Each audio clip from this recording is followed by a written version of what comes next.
Social મીડિયામાં જે data generate થાય છે અને લોકોની વચ્ચે જે કમ્યુનિકેશન થાય છે એનાથી પોલીસને આખી જે કામ કરવાની જે કાર્યશાલી છે એમાં આ કઈ રીતે આપણને બેનિફિશિયલ થઈ શકે, કઈ રીતે ફાયદારૂપ થઈ શકે એ અંગે આપણે વિચાર કર્યો.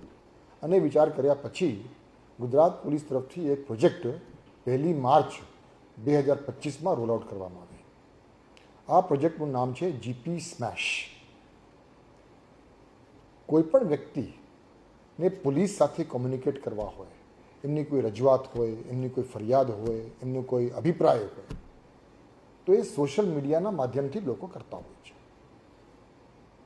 જીપી સ્મેશ અંતર્ગત કોઈપણ વ્યક્તિ જ્યારે ગુજરાત પોલીસને અથવા ડીજીપી ગુજરાતને ટેગ કરી સોશિયલ મીડિયા ઉપર કોઈ પણ કોમ્યુનિકેશન કરતા હોય તો આ કોમ્યુનિકેશનને તુરત જ ધ્યાનમાં લઈ એનાલાઇઝ કરી અને એનાલાઇઝ કર્યા પછી એમાં શું કામગીરી કરવાનું થાય અને એ કામગીરી કોણ કરે એના માટે ડીજીપી ઓફિસ પોલીસ ભવનમાં એક જીપી સ્મેશ ટીમની રચના કરવામાં આવી. અને એ જ રીતે ગુજરાત રાજ્યના દરેક પોલીસ કમિશનરેટમાં અને દરેક જિલ્લાઓમાં પણ એક જીપી સ્મેશની ટીમની રચના કરવામાં આવી. હવે દાખલા તરીકે કોઈ પણ વ્યક્તિ ડીજીપી ગુજરાતને અથવા ગુજરાત પોલીસના હેન્ડલ ઉપર કોઈ સોશિયલ મીડિયાના માધ્યમથી આપણને કોઈ માહિતી આપે અથવા કોઈ રજૂઆત કરે, કોઈ ફરિયાદ કરે અને એ ફરિયાદ દાખલા તરીકે સુરેન્દ્રનગર જિલ્લાનું હોય તો તુરત જ આપણી સોશિયલ મીડિયા હેન્ડલથી એસપી સુરેન્દ્રનગરને આપણે ટેગ કરી નાખીએ છીએ.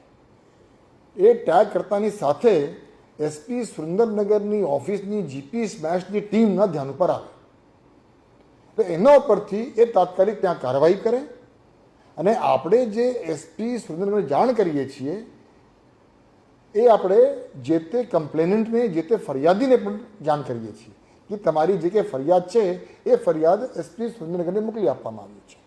એના ઉપરથી એસપી સુરેન્દ્રનગર કે એસપી જુનાગઢ હોય કે પોરબંદર હોય એ લોકો જે કંઈ કાર્યવાહી કરે એ કાર્યવાહી ત્વરિત પૂર્ણ કરી શું કાર્યવાહી કરવામાં આવી છે એની જાણ પણ સોશિયલ મીડિયાના માધ્યમથી ડીજીપી ગુજરાતને પણ કરે, ગુજરાત પોલીસ અંડરને પણ કરે અને જે તે ફરિયાદીને પણ કરે. એટલે કોમ્યુનિકેશનની આખી જે ચેનલ છે સોશિયલ મીડિયાના માધ્યમથી એ ખૂબ ત્વરિત થઈ જાય અને આપણે આ કાર્યવાહી તુરત જ અને પરિણામલક્ષી થાય એના માટે આપણે જ્યારે ચાલુ કર્યું 1 માર્ચ 2025માં ત્યારથી લઈને અત્યાર સુધી આશરે 850થી વધુ ફરિયાદોનું નિકાલ અને રિઝોલ્વ આ જીપી સ્મેશના માધ્યમથી કરવામાં આવી છે. ખૂબ સારા સક્સેસ સ્ટોરીઝ છે. હમણાં 2-3 દિવસ પહેલાં જ આપણે ખ્યાલ હશે કે નર્મદા જિલ્લામાં અમુક સ્ટુડન્ટ્સ ગયા હતા, એ લોકો ટ્રેકિંગમાં ગયા હતા અને ટ્રેકિંગમાં ગયા પછી એ લોકો પોતાના રસ્તા ખોવાઈ ગયા હતા. એટલે એમાંથી એક વ્યક્તિએ ખાલી અમારા સોશિયલ મીડિયા હેન્ડલમાં ગુજરાત પોલીસને ટેગ કર્યો અને એના ઉપરથી તુરત જ સ્થાનિક પોલીસ એલર્ટ થઈ, વિજિલન્ટ થઈ, ટીમ મોકલી અને એ લોકોને રેસ્ક્યુ કરીને પાછા લઈ આવ્યા. એટલે એ પ્રકારના અનેક સોશિયલ મીડિયાના માધ્યમથી જીપી સ્મેશના માધ્યમથી જે કાર્યવાહી ગુજરાત પોલીસ તરફથી કરવામાં આવી છે એના અનેક સક્સેસ સ્ટોરીઝ છે. અને સોશિયલ મીડિયાના માધ્યમથી આ જે આખું જે કોમ્યુનિકેશન છે એ કોમ્યુનિકેશન ગુજરાત પોલીસ પોતાના બેનિફિટ માટે અને લોકોના બેનિફિટ માટે ઉપયોગ કરવાનું એક જીપી સ્મેશ પ્રોજેક્ટ અમલમાં મૂકવામાં આવ્યો છે.